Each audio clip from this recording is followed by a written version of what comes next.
नमस्कार। Myself Anand Kumar Khatri, associate professor of zoology, government Dungar college Bikaner. आज के हमारे लेक्चर का विषय है embryology. Embryology study of developments of animal, अर्थात जिसमें जीवों के परिवर्धन का अध्ययन किया जाता है, या study of gamete formation, union of gametes and development of zygote, अर्थात युग्मकों का निर्माण, उनका संयोजन व जीवों में युग्मनज का परिवर्धन का अध्ययन किया जाता है। इसे भ्रूणिकी कहते हैं, एम्ब्रियोलॉजी कहते हैं। जीवों में अनिषेचित अंड या अनिषेचित अंड जटिल बहुकोशिकीय जीव में परिवर्तित होता है तो इस क्रिया को डेवलपमेंट कहते हैं। इन एनिमल्स, अनफर्टिलाइज्ड और fertilised egg converted in complex multicellular animal called development. In development, zygote goes in cleavage and cells formed by cleavage differentiate in tissues and lastly organ produces. अंत में अंगों का निर्माण होता है।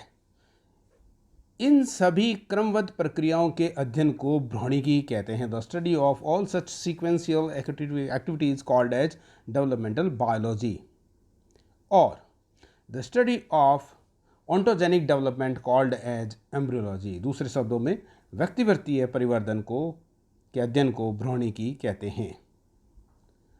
व्यक्तिवर्तीय परिवर्तन दो प्रकार का होता है। Ontogenic development are of two type.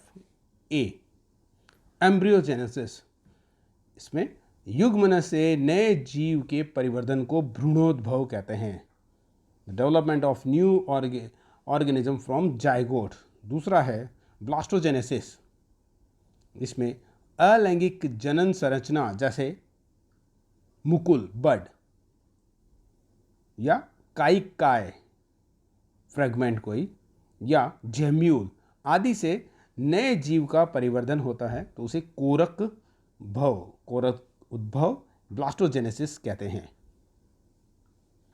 History of embryology के बारे में देखा जाए तो the knowledge of embryology become possible after the cell theory, जिसे कह सकते हैं कि सर्वप्रथम कोशिका सिद्धांत के आविष्कार के बाद ही एम्ब्रियोलॉजी का वास्तविक ज्ञान प्रारंभ हुआ।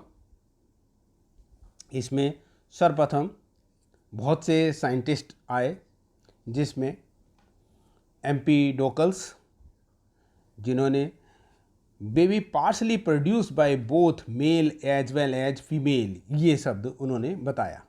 उसके बाद में हिप्पोक्रेट्स आए, जिन्होंने बताया study the development of hen's egg. फिर एरिस्टोटल, जो study the development of hen and other animals.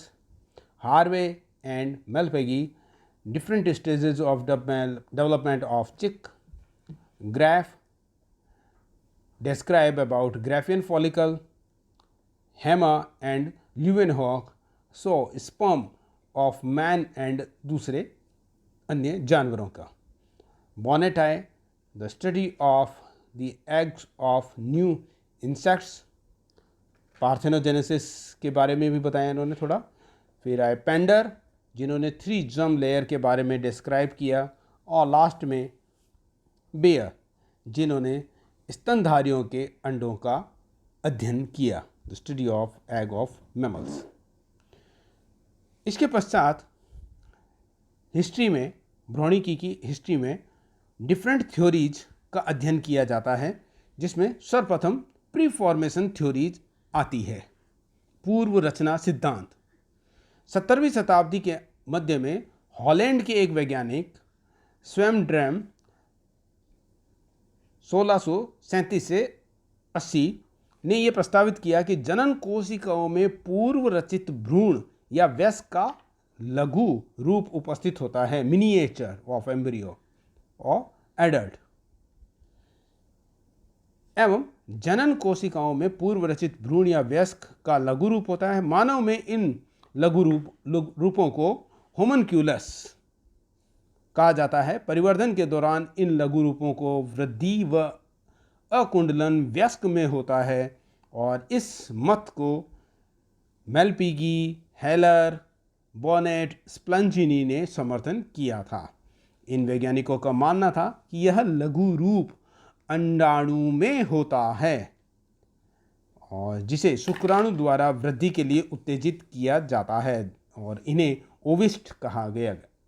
ल्यूमेनहॉक, हॉटसॉकर आदि का मानना था कि लघु रूप शुक्राणु के शीर्ष में मिलता है। इन्हें स्पर्मेटिस्ट कहा गया। दूसरी थ्योरी है अनुजनन सिद्धांत, थ्योरी ऑफ एपिजेनेसिस। ये थ्योरी दी थी, इसके लिए इन्होंने कैस्पर फ्रेडरिच वुल्फ ने एक किताब लिखी थी, थ्योरिया जनरेशन। इनके मतानुसार मुर्गी के अंडे में चूजों का पूर्व रचित लघु रूप नहीं होता है। जो पहले की जो थ्योरी थी प्रीफॉर्मेशन थ्योरी, उसको उन्होंने मना कर दिया कि उसको उन्होंने नहीं माना। उन्होंने मुर्गी के भ्रूण के अध्ययनों के आधार पर प्रमाणित किया कि भ्रूण का निर्माण अंडे में नए अंगों के उत्तरोत्तर उत्पादन से होता है। इस नव निर्माण को अनुजनन या पश्चजनन या एपिजेनेसिस कहा जाता है। जोहन फ्रेडरिच मैकल ने इस मत का समर्थन किया। फिर तीसरी थ्योरी आती है बेयर का नियम, Baer's law. Ernest von Baer, Karl Ernest von Baer 1792-1876, father of modern embryology इन्हें कहा जाता है। बेयर ने बताया कि प्राणियों के बड़े समूह के सामान्य लक्षण भ्रूण में अपेक्षाकृत पहले प्रकट होते हैं एवं प्राणी के विशिष्ट लक्षणों का बाद में परिवर्धन होता है। This called as Baer's law. इसके पश्चात चौथा सिद्धांत आता है पुनरावर्तन सिद्धांत, रिकैपिचुलेशन थ्योरी और बायोजेनेटिक लॉ, जातीय आवर्तन नियम। मूलर साइंटिस्ट व हिकल ने बेयर के नियम को जैव विकास की दृष्टि से व्याख्या की एवं पुनरावर्तन सिद्धांत प्रस्तुत किया। उनके अनुसार प्राणी के परिवर्धन में प्राचीन लक्षण पहले तथा नए लक्षण बाद में प्रकट होते हैं, अर्थात परिवर्धन प्रक्रम जाति के विकास प्रक्रम की पुनरावृत्ति, ओंटोजोनी, रिकैपिचुलेट, फाइलोजेनी होती है। व्यक्तिवर्त का अर्थ पूर्व प्राणी के निर्माण के परिवर्तनों का अध्ययन है, जबकि किसी जाति के ऐतिहासिक विकासीय परिवर्धन को जातिवर्त, फाइलोजेनी कहते हैं। वैज्ञानिकों ने पुनरावर्तन सिद्धांत का रूपांतरित रूप जाति अनुवर्तन नियम, बायोजेनेटिक लॉ के रूप में रखा। इनके अनुसार ontogeny is a shortened and modified recapitulation of phylogeny. पांचवा सिद्धांत है जनन स्तर संकल्पना, जर्म लेयर कॉन्सेप्ट। 18वीं शताब्दी के अंत के लगभग स्प्लेंजिनी साइंटिस्ट द्वारा मेंढक के युग्मनज के विदलन को पहली बार देखा गया था और उसके उपरांत पेंडर 1870 ने मुर्गी के भ्रूण में एक्टोडर्म, एंडोडर्म व मेसोडर्म तीनों जर्म लेयर देखी और उसका वर्णन किया। बताया कि सभी उत्तक एवं अंगों का परिवर्धन इन्हीं जनन स्तरों से होता है। All tissue and organ develops from these 3 layers. इसके पश्चात साइंटिस्ट कोवलेस्की 1846-1901 ने एम्फियोक्सिस में इन तीनों जनन स्तरों के परिवर्धन का अध्ययन किया। उन्होंने बताया कि युग्मनज पहले एक स्तरी ब्लास्टुला में परिवर्तित होता है, जो फिर अंतर्वलन इन्वेजिनेशन द्वारा डिप्लोब्लास्टिक गैस्टुला में बदलता है। और अब यह प्रमाणित हो चुका है कि सभी प्राणियों में इसी प्रकार का परिवर्तन पाया जाता है। तत्पश्चात सिक्स्थ सिद्धांत आता है जनन द्रव्य सिद्धांत, germ plasm theory. This theory was given by August Weismann 1883 ने, और इनके अनुसार प्राणी का शरीर दो प्रकार की कोशिकाओं द्वारा बना होता है, जनन कोशिकाएं germ cells and somatic cells कायिक कोशिकाएं। ये तो थी डिफरेंट थ्योरीज जो हिस्ट्री से रिलेटेड थी। इसके बाद में आती है एक्सपेरिमेंटल एम्ब्रियोलॉजी।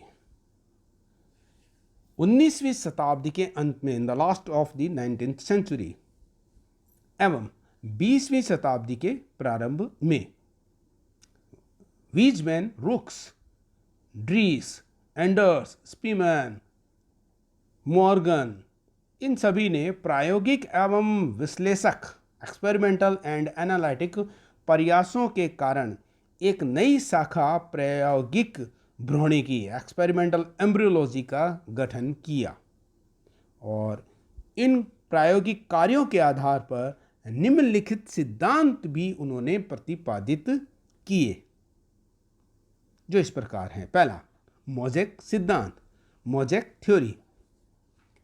रुक्स 1888 तथा उनके साथ में हिकल, जो उनके रुक्स के विद्यार्थी थे, उन्होंने परिकल्पित किया कि परिवर्धन में कोशिकाओं का विभेदन मुख्य घटना है। That means the differentiation of cells are main phenomena of the development. उन्होंने मेंडक के अध्ययन के बाद बताया कि अंड के कुछ विशेष क्षेत्र अंडाशय में बनते हैं। उन्होंने बताया कि मेंडक अंड में सक्रिय गोलार्ध से सिर व अक्रिय गोलार्ध से पश्चभाग बनता है। निषेचन से पूर्व अंडाणु का पदार्थ समांगी, होमोजीनस एवं अविभेदित, अनडिफरेंशिएटेड होता है। निषेचन से इन पदार्थों की पुनर्व्यवस्था होती है एवं विदलन में यह पदार्थ इस प्रकार अलग होता है कि कोरक में विशिष्ट ऊतकों एवं अंगों के निर्माण के लिए अलग अलग क्षेत्र सीमित हो जाते हैं। मीन्स वे अपनी कोशिकाओं की सामर्थ्य सीमित हो जाते हैं, अर्थात अपनी कोशिकाओं की सामर्थ्य की दृष्टि से कोरक, जो ब्लास्टुला की सेल्स होती हैं, एक मोज़ेक की तरह नजर आने लगती हैं, और मोज़ेक कोरक खंडों में विभेदन की अलग अलग क्षमता होती है, और इस सिद्धांत को मोज़ेक सिद्धांत कहते हैं। दैट मीन्स उनमें डिफ्रेंशिएशन की पावर अलग अलग होती है, कोई पहले डिफ्रेंशिएट होता है, कोई बाद में डिफ्रेंशिएट होता है। दूसरा थ्योरी है रेगुलेटिव थ्योरी, नियमनकारी सिद्धांत। जर्मन साइंटिस्ट ड्रिस 1891, उन्होंने मोज़ेक सिद्धांत के रुक्स का मत का विरोध किया। उन्होंने समुद्री अर्चिन खंड अंडे का अध्ययन करने के पश्चात बताया कि प्रारंभिक भ्रूण की प्रत्येक कोशिका में पूर्ण एम्ब्रियो के निर्माण की सामर्थ्य होती है, परंतु उनका भविष्य उनकी स्थिति पर निर्भर करता है कि वो किस जगह उनकी पोजीशन है। ऐसे परिवर्तन को नियमनकारी परिवर्तन कहते हैं। नेक्स्ट, तीसरा है प्रवणता सिद्धांत, ग्रेडियंट थ्योरी। इस सिद्धांत को बोवेरी एंड चाइल्ड 1940 ने प्रतिपादित किया। उनके अनुसार अंडाणु के सक्रिय ध्रुव एनिमल पोल व वेजिटल पोल के मध्य उपापचयी अक्षीय ग्रेडियंट पाया जाता है, जो कि संरचना विकास को नियंत्रित करता है। इसके पश्चात साइंटिस्ट आए हॉस्टेडियम 1955 व रनस्ट्रॉप 1967 ने अंडाणु के संरचना विकास मॉर्फोजेनेसिस के नियंत्रण के लिए इन दो प्रवणताओं की उपस्थिति प्रस्तावित की। एक सक्रिय प्रवणता एक्टिव ग्रेडियंट जो सक्रिय ध्रुव से अक्रिय ध्रुव की ओर बढ़ती है, एवं दूसरी अक्रिय प्रवणता जो अक्रिय ध्रुव से सक्रिय ध्रुव की ओर बढ़ती है। प्रवणता सिद्धांत निविदलन, कोरक भवन, प्लास्टुलेशन, गैस्ट्रुलेशन एवं मॉर्फोजेनेसिस से संबंधित कई समस्याओं को सुलझा दिया। इसके पश्चात आती है थ्योरी संगठक सिद्धांत, ऑर्गेनाइजर थ्योरी। 20वीं शताब्दी के प्रारंभ में स्पीमैन 1901 से 1912 ने उभयचरों के एम्फीबियंस के भ्रूणों पर कई प्रयोग किए एवं यह प्रमाणित किया कि एक भ्रूणीय उत्तक अन्य निकटवर्ती उत्तक नियर बाय टिश्यू को एक विशिष्ट संरचना के निर्माण के लिए इंड्यूस करता है और प्रेरित करने वाले उत्तक को इंडक्टर या संगठक ऑर्गेनाइजर कहते हैं एवं इसके संरचना विकासीय प्रभाव को, जो मॉर्फोजेनेटिक इफेक्ट होता है, उसे इंडक्शन कहते हैं। स्पीमैन के अनुसार प्रेरण भ्रूणीय परिवर्धन के लिए एक मौलिक क्रियाविधि होती है। इस शोध कार्य के लिए स्पीमैन को 1935 में नोबेल प्राइज मिला। विश्लेषकी भ्रूणिकी की कुछ एक इसकी ब्रांचें है, जिसमें एनालिटिक एम्ब्रियोलॉजी, ये मॉर्गन ने 1919 में इसके बारे में बताया था, जिसमें और इसकी शाखाएं हैं।